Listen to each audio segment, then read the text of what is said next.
Doubtnut पर आप पाएं कोटा के बेस्ट और टॉप टीचर्स जैसे एनवी सर, जीबी सर, आकांक्षा मैम की फ्री वीडियो लेक्चर्स। आज ही डाउनलोड कीजिए डाउटनेट ऐप। हेलो एवरीवन, आज हम बात करेंगे प्रॉपर्टीज़ ऑफ मैटर के बारे में। यहाँ पे हम जो डिस्कशन करने वाले इस वीडियो में वो हमारा इलास्टिसिटी होगा, Hooke's law, stress and strain क्या होता है, ये सब हम एक बार गो थ्रू करेंगे, रिवाइज करेंगे अच्छे से। चलिए, तो पहले अब हम बात करते हैं यहाँ पे इलास्टिसिटी के बारे में। अब इलास्टिसिटी हमारी क्या होती है? इलास्टिसिटी एक तरीके का क्या है, एक प्रॉपर्टी है मटेरियल की, जिसके वर्च्यू से क्या होता है कि बॉडी अपने आप की जो ओरिजिनल शेप होती है उस पर रिस्टोर करती है, यानी कि नेचुरल शेप और जो साइज होता है उस पर वो वापस आ जाती है अगर हम एक्सटर्नल फोर्सेस रिमूव करते हैं। वो हमारी ये एक प्रॉपर्टी है। तो ये हम प्रॉपर्टीज़ ऑफ मैटर में ही डिस्कस करने वाले हैं। प्रॉपर्टी ऑफ मटेरियल है ये, जिसमें बाय वर्च्यू अपने ही बॉडी एक रिस्टोर करती है नेचुरल शेप एंड साइज जब हम रिमूव कर देते हैं एक्सटर्नल फोर्सेस। अगर अब हम बात करें परफेक्ट इलास्टिक बॉडी की, वो होती है जो कम्प्लीटली रीगेन करती है उसकी ओरिजिनल फॉर्म जैसे ही हम बात करते हैं रिमूवल ऑफ डिफॉर्मिंग फोर्सेस। यानी कि इसमें परफेक्ट अगर हम बात करें तो परफेक्ट का एग्जांपल हम ले सकते हैं क्वार्ट्ज फाइबर। ये अपना जो ओरिजिनल जो प्रॉपर्टी होती है, ये एक परफेक्ट इलास्टिक की तरह बिहेव करता है। अगर हम एक्सटर्नल फोर्स हटा दें तो ये वापस ही अपनी ओरिजिनल शेप पे आ जाता है। परफेक्ट प्लास्टिक बॉडी भी एक तरीके का वो होता है, उसे वही इसका ऑपोजिट जो होता है वो हमारा होता है परफेक्ट प्लास्टिक, जो अपनी शेप रीगेन नहीं करता अपने ओरिजिनल फॉर्म पे और हमें रहता है डीफॉर्म स्टेट में। जैसे कि अब हम बात कर सकते हैं वेट सॉइल बैग्स इन सब की। अब यहीं पे अब हम बात करेंगे जो हमारा नेक्स्ट टॉपिक है इसी में, स्ट्रेस के बारे में। कि स्ट्रेस अगर एक प्रॉपर्टी जो हमारी है वो उसमें क्या होता है, ये एक रिस्टोरिंग फोर्स है जो डेवलप होता है per unit area of the body. अगर बॉडी को हम सब्जेक्ट करें किसी डिफॉर्मिंग फोर्स में, उसको हम क्या कहते हैं? स्ट्रेस। तो इसको हम मैथमेटिकली लिखते हैं कि एक्सटर्नल जो हमारा फोर्स जो हमने अप्लाई किया है, फोर्स बाय एरिया, कितने एरिया पे अप्लाई किया है। यानी कि इसको और अच्छे तरीके से लिख सकते हैं F बाय ए। इसका यूनिट जो रहता है वो हमारा न्यूटन फोर्स का और मीटर -2 एरिया का। तो ये हमारा ऐसा यूनिट रहती है स्ट्रेस की। फिर इसके बाद अब हमारा आता है टॉपिक ऑफ डिस्कशन, वो है हमारा स्ट्रेन। स्ट्रेन वो हमारा एक रेशियो रहता है कि कैसी हमने डायमेंशन बॉडी की चेंज करी उसकी ओरिजिनल स्टेट से, उसको हम क्या कहते हैं? स्ट्रेन। अब ये जो स्ट्रेन जो है हमारा, ये डायमेंशन लेस क्वांटिटी है, क्योंकि ये एक तरीके का रेशियो ही हो गया जो हमारा ओरिजिनल जो चेंज है वो टू दी ओरिजिनल जो हमारी लेंथ थी, वॉल्यूम था, जो भी था उसके ऊपर डिपेंडेंट है। तो ये एक डायमेंशन लेस क्वांटिटी कहलाई जाती है। अब यहाँ पे जो स्ट्रेस है वो हमारा, जो स्ट्रेन है वो हमारा 3 टाइप का रहता है, वो डिस्कस करते हैं। तो पहला यहाँ पे आता है हमारा लॉन्गिट्यूडनल स्ट्रेन सॉरी। दूसरा हमारी स्ट्रेन आती है यहाँ पे वॉल्यूम, और तीसरा हमारा है शेयरिंग। तो पहले बात करते हैं हम लॉन्गिट्यूडनल यानी कि चेंज जो लेंथ का है, ओरिजिनल लेंथ, यानी कि इसको रिप्रेजेंट करते हैं जो change in length delta L by L से। वॉल्यूम नाम से ही एविडेंट है कि वॉल्यूम जो स्ट्रेन रहता है change in volume by delta V by V. Shearing को थोड़ा समझना थोड़ा डिफिकल्ट है, क्योंकि ये एक रेशियो है। अगर हम डिस्प्लेसमेंट देखें एक लेयर का, अगर टेंजेंशियल फोर्स की डायरेक्शन में, तो द डिस्टेंस जो लेयर की फिक्स्ड है, यानी कि अगर हम डायग्रामेटिकली ये ड्रॉ कर ले इस तरीके से, ये हमारी लेयर हो गई, ठीक है, यहाँ से, और ये अब हमारा आ गया यहाँ पे, ये जो इस तरीके से आएगा, ये हमारा एंगल बन गया थीटा, ठीक है। ये हमारा लेंथ एल हो गया, ये जो चेंज एल, तो पहले ओरिजिनली तो ये यहाँ पे था, फिर इसको हमने टेंजेंशियली थोड़ा चेंज किया एंगल थीटा पे, तो यहाँ पे हमारा टेंजेंशियल फोर्स लग रहा है। तो ये हमारा कैसे डिफाइन रहता है, ये थीटा से रिप्रेजेंट किया जाता है, और ये हो जाएगा फिर डेल्टा एल बाय एल, जो टेंजेंशियल फोर्स की डायरेक्शन में जो डिस्प्लेसमेंट हो रही है लेयर की। तो ये हमारा स्ट्रेन। इसके बाद अब हमारा आता है हुक्स लॉ। हुक्स लॉ से हम क्या समझते हैं। तो प्रॉपर्टीज़ ऑफ मैटर में ये हम एक बार गो थ्रू कर रहे हैं, हमारा जो इम्पॉर्टेंट जो भी टॉपिक्स हैं जो हम पढ़ते आ रहे हैं उसके बारे में हम डिस्कस करेंगे यहाँ पे। अब आते हैं हम हुक्स लॉ पे। हुक्स लॉ जो है वो ये स्टेट करता है कि अगर थोड़ी सी छोटी डिफॉर्मेशन हो रही है तो जो स्ट्रेन जो बॉडी का है वो प्रोपोर्शनल हो जाता है स्ट्रेस के। तो बहुत ही छोटी डिफॉर्मेशन के लिए जो स्ट्रेन जो है वो प्रोपोर्शनल हो जाता है स्ट्रेन के, यानी कि अगर हम रेशियो रखें तो स्ट्रेस बाय स्ट्रेन जो है ये एक तरीके का कांस्टेंट वैल्यू देता है ये रेशियो, और इसको हम कांस्टेंट को क्या कहते हैं, मॉड्यूलस ऑफ इलास्टिसिटी। तो ये कहलाया जाता है हमारा मॉड्यूलस ऑफ इलास्टिसिटी, ठीक है। और यहाँ पे भी अब इसी मॉड्यूलस ऑफ इलास्टिसिटी के 3 टाइप होते हैं, ठीक है। अब हम वो टाइप डिस्कस करते हैं कि वो हमारे कौन से टाइप होते हैं। तो यहाँ पे अब हमारा आ जाएगा 3 टाइप। पहला हमारा क्या कहलाया जाता है, यंग्स मॉडुलस, बहुत क्वेश्चंस पूछे जाते हैं इस मॉडुलस से रिलेटेड। फिर हमारा आ जाता है बल्क, ठीक है। और तीसरा हमारा होता है रिजिडिटी।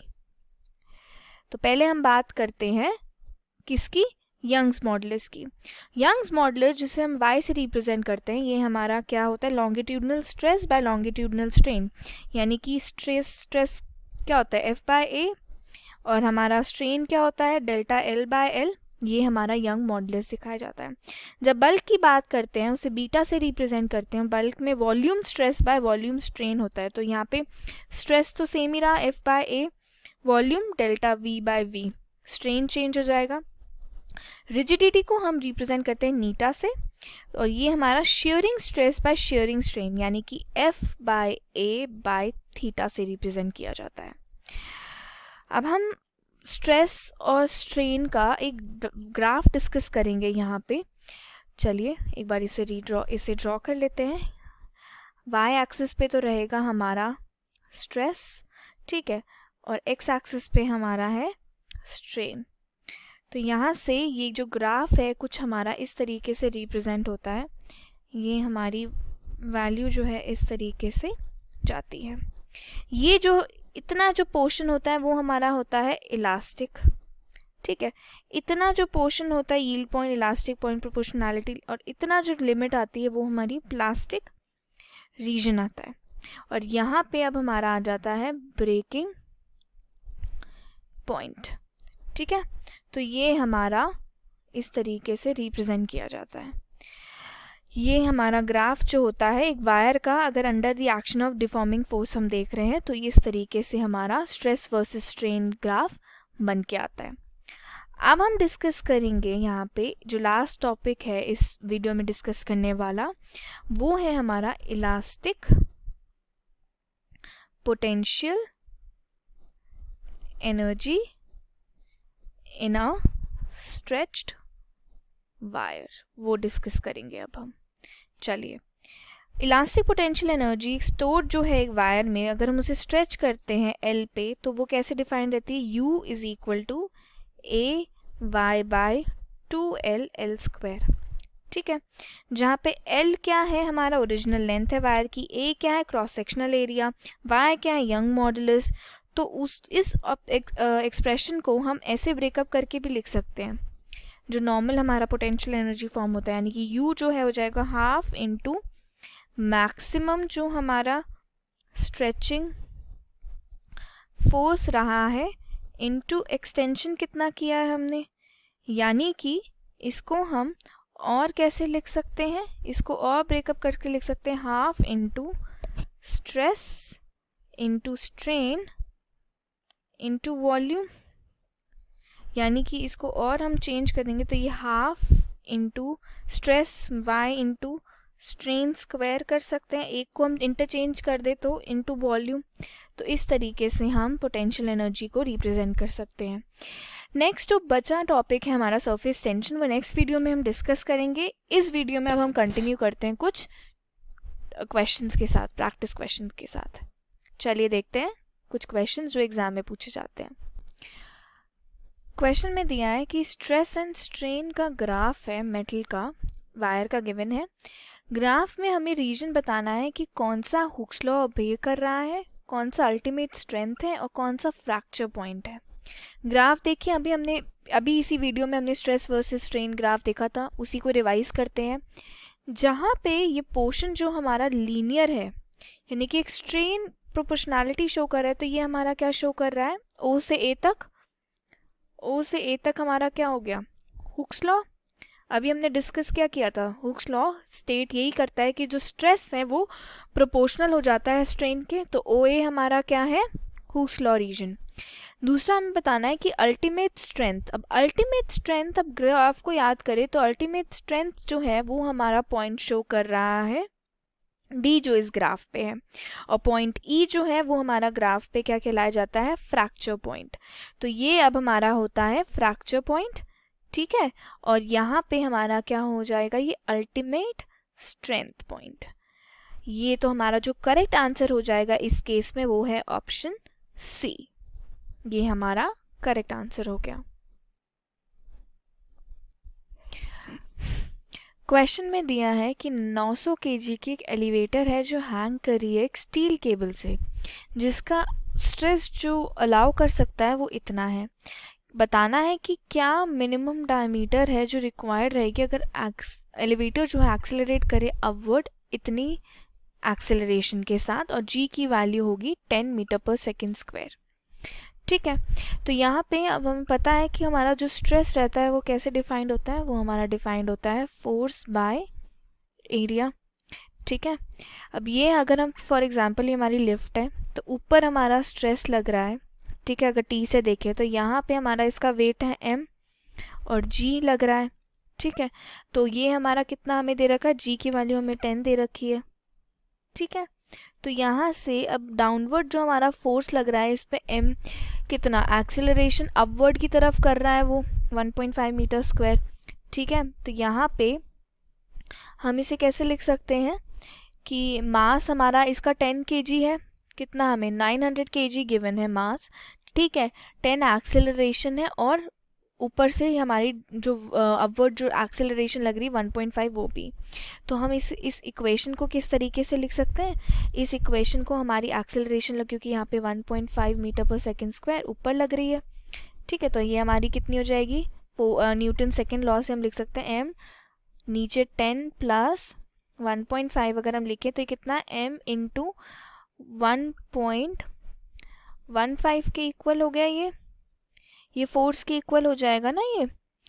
ये हमारा टोटल कितना आ जाएगा, ये हमारा 11 आ जाएगा इतना, ठीक है। तो यहाँ से हम कितना देख सकते हैं, ये हो जाएगा हमारा फोर्स हमारा कितना लग रहा था, स्ट्रेस 1.15 इंटू 10⁸ फोर्स हमारा कितना हो गया m इंटू इतना, यानी कि 900 इंटू 11.5, ठीक है। इतनी एक्सेलरेशन, और ये कितना है पाई आर स्क्वायर हमारा एरिया हो गया जितना लिफ्ट का रहेगा, ठीक है। तो यहाँ से हम क्या लिख सकते हैं, हमारा आर स्क्वायर कितना हो जाएगा, ये आ जाएगा हमारा 900 हमें गिवन है, ठीक है। तो यहाँ से हम सीधा सीधा लिख सकते हैं इसको 900 इंटू 1.5 बाय 1.15, ठीक है, इंटू 10⁸। अब ये हमारा 10, इसने हमें दिया 100, ये एक से एक गया, ये पूरा गया, तो यहाँ से कितना हो गया 900 इंटू 10⁻⁻8, तो कितना हो जाएगा 9 इंटू 10⁻⁻6 के इक्वल हो गया ये, ठीक है। तो हम सीधा सीधा, और यहाँ पे हमारा पाई भी था मल्टीप्लाइड पाई, इधर भी पाई है इधर भी पाई है हमारा, तो आर स्क्वायर हमें चाहिए, तो हम सीधा सीधा आर कितना लिख आ जाएगा हमारा यहाँ से 3 इंटू 10⁻⁻2 अंडर रूट पाई। और हमें क्वेश्चन में हमें क्या पूछा है, कितनी हमारी मिनिमम डायमीटर रहेगी, तो रेडियस आ गया है तो डायमीटर कितनी होगी 2 टाइम्स आर, तो ये डी कितना हो जाएगा हमारा, डी की वैल्यू हमारी कितनी हो जाएगी, डी अब हमारा आ जाएगा फाइनल, डी की वैल्यू हो जाएगी कितनी 2 टाइम्स आर होता है, यानी कि 6 into 10⁻⁻2 by under root pi. तो अगर हम अपने ऑप्शंस देखें तो हमारा ऑप्शन बी जो है वो करेक्ट आंसर हो गया। क्वेश्चन में दिया है कि एक लॉन्ग इलास्टिक स्प्रिंग है जो कि स्ट्रेच की गई है 2 सेंटीमीटर और उसका पोटेंशियल हमें यू गिवन है। स्प्रिंग को हम स्ट्रेच करें 10 सेंटीमीटर, तो पोटेंशियल एनर्जी क्या होगी हमें ये बताना है। इलास्टिक पोटेंशियल हमारी एनर्जी कैसे डिफाइंड होती है? एनर्जी हमारी रहती है equal half into stress into strain, यानी कि इसको हम इस तरीके से भी लिख सकते हैं half into Young modulus Y into strain का स्क्वायर। यह हमने वीडियो में थोड़ी देर पहले रिवाइज किया था, तो इसको हम कैसे लिख सकते हैं? Half into Y into delta L by L का होल स्क्वायर, क्योंकि एक लॉन्ग इलास्टिक स्प्रिंग दी है तो हम इसका लॉन्गिट्यूडनल स्ट्रेन ही कंसिडर करेंगे। तो हम यहाँ से रेशियो देखें, ये u अगर हमारा ऐसे डिफाइंड होता है तो यहाँ से हमारा u कैसे लिख सकते हैं? अगर हम u2 बाय u1 देखेंगे तो वो हमारा प्रोपोर्शनल आ जाएगा delta L2 by L1 delta whole square, यानी कि कितना हो जाएगा? 10/2 का होल स्क्वायर। ठीक है, तो यहाँ से अब हमारा जो u2 बाय u1 जो है वो कितना हो जाएगा? 25। ठीक है, ये कितना हो गया हमारा? ये हो जाएगा 4, ये हो जाएगा 100। तो हम स्क्वायर करेंगे तो ये कितना आ जाएगा हमारा? 25 के इक्वल आ जाएगा। यानी कि हम लिख सकते हैं यहाँ से कि जो ये हमारा जो u2 है वो कितना हो जाएगा? 25 टाइम्स u1। तो अगर हम अपने ऑप्शंस देखें, हमारा ऑप्शन बी जो है वो कितना हो जाएगा? ये हमारा करेक्ट आंसर हो जाएगा, क्योंकि हमें 2 सेंटीमीटर दिया था स्ट्रेच और हमारी जो स्प्रिंग है वो कितनी 10 सेंटीमीटर स्ट्रेच हुई थी। तो ये हमारा ओरिजिनल जो लेंथ दी थी 2 सेंटीमीटर था, स्ट्रेच कितना 10 सेंटीमीटर किया, तो हमने वैल्यूज़ पुट कर दी तो हमारा फाइनल आंसर आ गया। तो ये हमारा आंसर हुआ। ये थे हमारे पहले पार्ट प्रॉपर्टीज़ ऑफ मैटर के पहले पार्ट के कुछ क्वेश्चंस जो हमने प्रैक्टिस की। आगे के जो हमारा सब्जेक्ट है, जो उसके चैप्टर्स को फॉलो करने के लिए please continue liking the channel and keep watching the series. Thank you. Class 6 से 12 से लेके नीट, IIT, जेई मेंस और एडवांस के लेवल तक 10 मिलियन से ज़्यादा स्टूडेंट्स का भरोसा। आज ही डाउनलोड करें डाउटनेट ऐप या व्हाट्सएप कीजिए अपने डाउट्स 8400 400 400 पर।